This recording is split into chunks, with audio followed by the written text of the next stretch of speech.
नमस्कार, अरुणाचल समाचार में आपका स्वागत है। मैं हूं मोरी शोभा। आइए बुलेटिन में सबसे पहले देखते हैं मुख्य समाचार।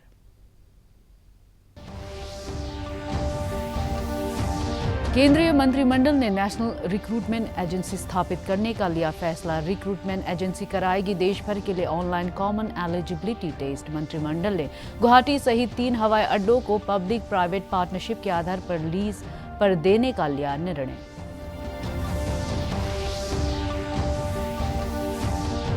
राज्य में मौन और पटकाई ऑटोनॉमस काउंसिल और राज्य के जनजातीय समुदायों की संवैधानिक सुरक्षा के मामलों पर ईटानगर में सरकार और सामुदायिक संगठनों में प्रतिनिधियों के बीच हुई बैठक। उप मुख्यमंत्री चाउना मैन ने कहा, बैठक के उठाए गए मामलों से मुख्यमंत्री को कराएंगे अवगत। राज्य में अब तक के एक दिन में सबसे ज्यादा कोविड संक्रमण के 133 मामले किए गए दर्ज। अपर सुबनसिरी से कोविड संक्रमण के आए 65 मामले। देश में अब तक 20 लाख से अधिक लोग कोविड संक्रमण से हुए स्वस्थ।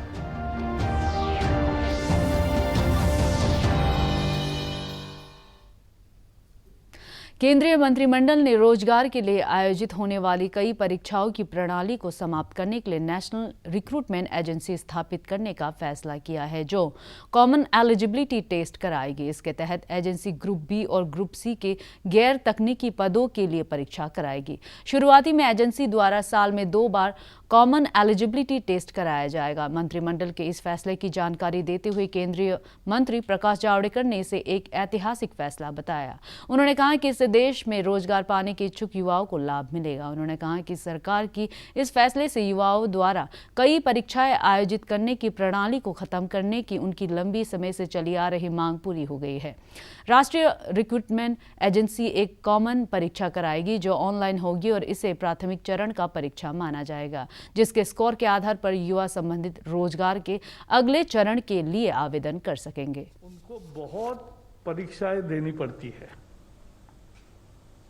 और उनको लगभग 20 रिक्रूटमेंट एजेंसीज है, तो कोई 4-5 में अगर परीक्षाएं देता है तो उतनी परीक्षा उतनी जगह जाना, ये सब समाप्त करने के लिए एक ऐतिहासिक फैसले में नेशनल रिक्रूटमेंट एजेंसी, राष्ट्रीय भर्ती संस्था, ये परीक्षा लेने वाली कॉमन एलिजिबिलिटी टेस्ट ये लेगी और इसका करोड़ों छात्रों को लाभ मिलेगा। छात्रों को यानी युवाओं को लाभ मिलेगा जो नौकरी के लिए आवेदन करते हैं। नेशनल रिक्रूटमेंट एजेंसी एक सोसाइटी होगी, autonomous society under societies act. तो इसमें तीनों एजेंसीज के रिप्रेजेंटेटिव्स होंगे, जैसे मैंने कहा एसएससी के, आरआरबी के और आईबीपीएस के, तीनों के रिप्रेजेंटेटिव्स होंगे इस सोसाइटी को फॉर्म करने में, गवर्निंग बॉडीज में। ये कंडक्ट करेगा टायर 1 एग्जामिनेशन, जिसमें सबसे अधिक लोग पार्टिसिपेट करते हैं, वो 2.5 करोड़ जो मैंने कहा, वो फर्स्ट लेवल एग्जामिनेशन है, टायर 1 एग्जामिनेशन है, उसको कंडक्ट करेगी। ये फुल्ली ऑनलाइन एग्जाम होगा, कंप्यूटर बेस्ड एग्जाम होगा। प्रधानमंत्री नरेंद्र मोदी की अध्यक्षता में हुई केंद्रीय मंत्रिमंडल ने एयरपोर्ट अथॉरिटी ऑफ इंडिया के 3 हवाई अड्डों को लीज पर देने का फैसला लिया है। इन हवाई अड्डों में जयपुर, तिरुवनंतपुरम और गुवाहाटी हवाई अड्डा शामिल है। इन हवाई अड्डों को पब्लिक प्राइवेट पार्टनरशिप के आधार पर संचालित किया जाएगा। मंत्रिमंडल की आर्थिक मामलों की समिति ने साल 2020-21 के लिए गन्ना किसानों के लिए गन्ना का मूल्य 285 रुपये प्रति क्विंटल करने को मंजूरी दे दी है। इस दर का भुगतान चीनी मिलों द्वारा किया जाएगा। इस साल भी परंपरा के अनुसार जो फेयर एंड रेम्यूनरेटिव प्राइसेस है, लाभकारी मूल्य बढ़ाकर दिया है। अब 285 रुपये पर क्विंटल यानी 2850 रुपये एक टन का दाम निश्चित हुआ है और 1% अगर रिकवरी बढ़ेगी, 10% रिकवरी के आधार पर यह है। लेकिन अगर 11% रिकवरी होती है तो 28 रुपये 50 पैसे ज़्यादा मिलेंगे पर क्विंटल। और 9.5 या उससे भी कम अगर रहता है तो भी गन्ना किसान को संरक्षण देते हुए 270 रुपये का दाम मिलेगा। ये निर्णय भी किया है, 270 रुपये 50 पैसे 75 पैसे। तो इससे 1 करोड़ किसान लाभान्वित होंगे। आपको पता है हमारे यहाँ प्राइवेट एयरपोर्ट्स बन गए, पीपीपी का एक वो रूप था, लेकिन अभी फिलहाल 6 एयरपोर्ट का ऑपरेशन, मैनेजमेंट एंड डेवलपमेंट का कॉन्ट्रैक्ट प्राइवेट प्लेयर्स को देने का लिए ऑक्शन हुआ, टेंडर मांगा गया था और सबसे ज्यादा बोली होने वाले को 3 एयरपोर्ट देने का, लीज देने का आज फैसला हुआ, जयपुर, गुवाहाटी और तिरुवनंतपुरम। राज्य के जनजातीय समुदायों की सांस्कृतिक परंपरा, रीति रिवाज और भारतीय संविधान के अंतर्गत दी गई सुरक्षा सहित मौन और पटकाई ऑटोनॉमस काउंसिल के मामलों पर आज ईटानगर में उप मुख्यमंत्री चाउना मैन की नेतृत्व में विचार विमर्श के लिए एक बैठक आयोजित की गई। मुख्यमंत्री पेमा खांडू के अनुरोध पर हुई इस चर्चा में राज्य के 6 मंत्रियों सहित विधि विशेषज्ञों और सामुदायिक संगठनों और छात्र संगठनों के लगभग 25 प्रतिनिधि मंडलों ने भाग लिया। चर्चा का शुभारंभ करते हुए उप मुख्यमंत्री चाउना मैन ने कहा कि सरकार ने इस गंभीर मुद्दे पर चर्चा को राज्य के सभी पक्षों तक पहुंचाना है और विचार विमर्श के आधार पर उसके निष्कर्षों की रिपोर्ट को राज्य के मुख्यमंत्री को प्रेषित की जाएगी। चर्चा में भाग लेते हुए अनेक सामुदायिक संगठनों और छात्र संगठनों ने अपने सुझाव और विचार लिखित में भी प्रस्तुत किए। राज्य में मौन ऑटोनॉमस काउंसिल की मांग को लेकर विवाद होने पर मुख्यमंत्री पेमा खांडू ने राज्य के सभी समुदायों के संगठनों को चर्चा के लिए एक खुला मंच देने की घोषणा की थी। उसी के तहत इस बैठक का ईटानगर के डीके कन्वेंशन सेंटर में आयोजित किया गया। इसको आज लाइव टेलीकास्ट दिया है ताकि पूरा का पूरा अरुणाचल वासियों को जानकारी हो। ये लुका छुपी का बात नहीं है, हम लुका छुपी नहीं करना चाहता है। जो भी है सबको सुनने दीजिए, सबको जानकारी होना चाहिए। आप क्या चाहता है, हमारा अरुणाचल वासी क्या चाहता है, उसी को हम लोग लेके ऊपर में हम सीएम साहब को पहुंचा देगा। तो डिस्कशन में भाग लेने के लिए आज 25 CBOs आए हैं। हमारा ये जो कमेटी है, ये रिकमेंडिंग कमेटी नहीं है। आपका जो विचार है आज का, जो CBOs ने रखा है, स्टूडेंट ऑर्गेनाइजेशन ने रखा है, ये पूरा का पूरा हम कंपाइल करके सरकार को सौंपेंगे, उसका सरकार डिसीजन लेगा। आज का जो विचार था, जो constitutional safeguard of the indigenous people of Arunachal Pradesh, historic event है, हिस्टोरिक डिस्कशन हुआ है। राज्य में मंगलवार को एक दिन में अब तक के सबसे ज्यादा 133 कोविड संक्रमण के नए मामले दर्ज किए गए। राज्य स्वास्थ्य सेवा निदेशालय के अनुसार सबसे ज्यादा 65 मामले अपर सुबनसिरी जिले से दर्ज किए गए। राज्य में कोविड संक्रमण के सक्रिय मामलों की संख्या बढ़कर 921 हो गई है। वहीं अब तक 1949 व्यक्ति पूरी तरह स्वस्थ हो चुके हैं। पिछले 24 घंटों के दौरान आए नए मामलों में वेस्ट कामेंग जिले से कोविड के 22 नए मामले दर्ज किए गए, जबकि ईटानगर राजधानी क्षेत्र से 16 और मामले सामने आए हैं। वहीं तिराप और चांगलांग जिलों से 8-8 नए मामले दर्ज किए गए हैं। अपर सुबनसिरी जिले से आए सभी 65 मामले दापोरिजो टाउन से है और यहां के न्यू मार्केट एरिया को कंटेनमेंट जोन घोषित कर दिया गया है। राज्य में पिछले 24 घंटों के दौरान कोविड के 55 मरीज स्वस्थ हो गए। राज्य में स्वस्थ होने वालों की दर लगभग 68% हो गई है। अब तक कोविड-19 की जांच के लिए 1,30,000 से ज्यादा सैंपल लिए जा चुके हैं। कोविड-19 से निपटने के सरकार के सही समय पर किए गए प्रयासों के कारण देश में अब तक 20 लाख से अधिक लोग इस संक्रमण से ठीक हो चुके हैं।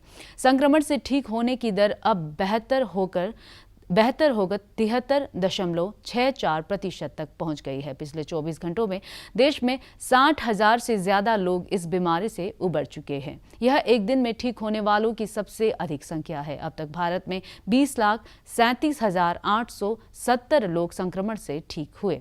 संक्रमण से होने वाली मौतों का प्रतिशत भी तेजी से घटकर 1.91 पर आ गया है।